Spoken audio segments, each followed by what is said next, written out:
Okay, thank you for joining me again. This is Miss Jeannie, and today we're going to read part of The Complete Adventures of Curious George by Margaret and H.A. Ray.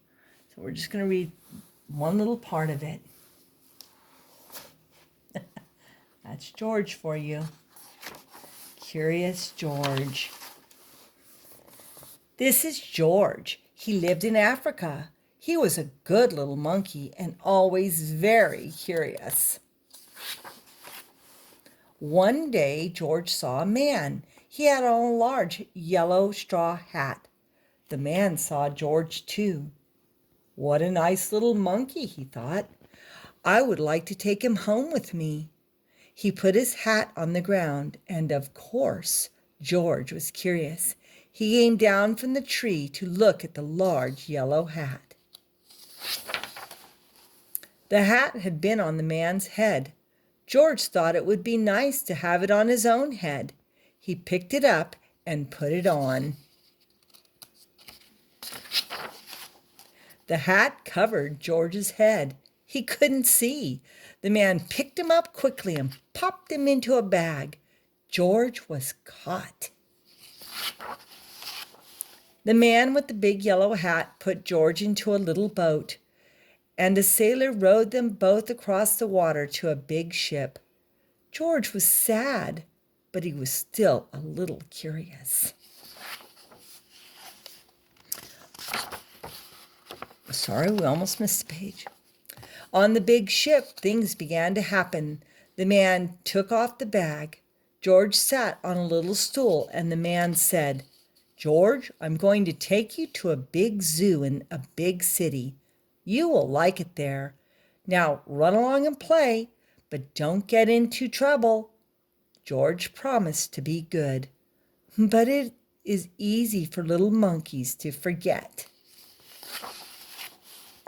On the deck, he found some seagulls. He wondered how they could fly. He was very curious. Finally, he had to try. It looked easy, but... Oh, what happened? First this, and then this. Where is George? The sailors looked and looked. At last they saw him struggling in the water and almost all tired out. "Man overboard!" the sailors cried as they threw him a lifebelt. George caught it and held on. At last he was safe on board. After that, George was more careful to be a good monkey until at last the long trip was over. George said goodbye to the kind sailors, and he and the man with the yellow hat walked off the ship onto the shore and on into the city to the man's house. And he crawled into bed and fell asleep at once. The next morning, the man telephoned the zoo. George watched him. He was fascinated. Then the man went away. George was curious, and he wanted to telephone too. 1, 2, 3, 4, 5, 6, 7. What fun!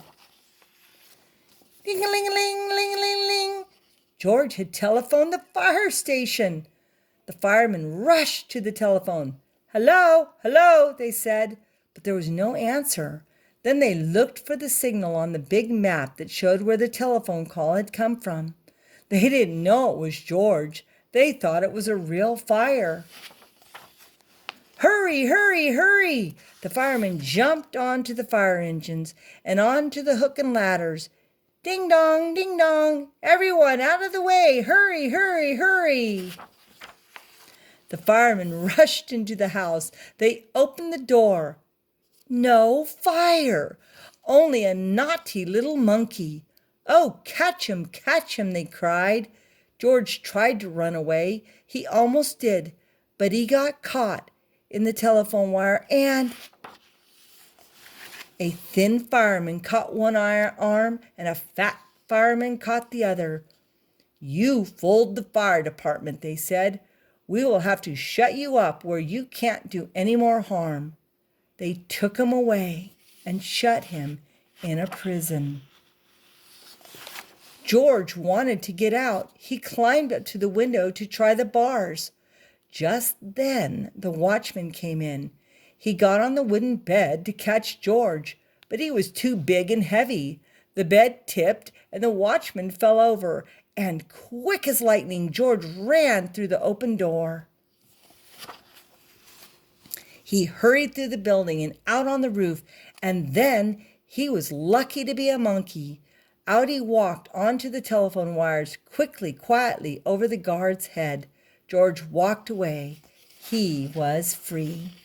And I think we'll stop there now, children, and we'll find out what happens and what to George once he gets free. So thank you for joining me, and I will see you again in the next video.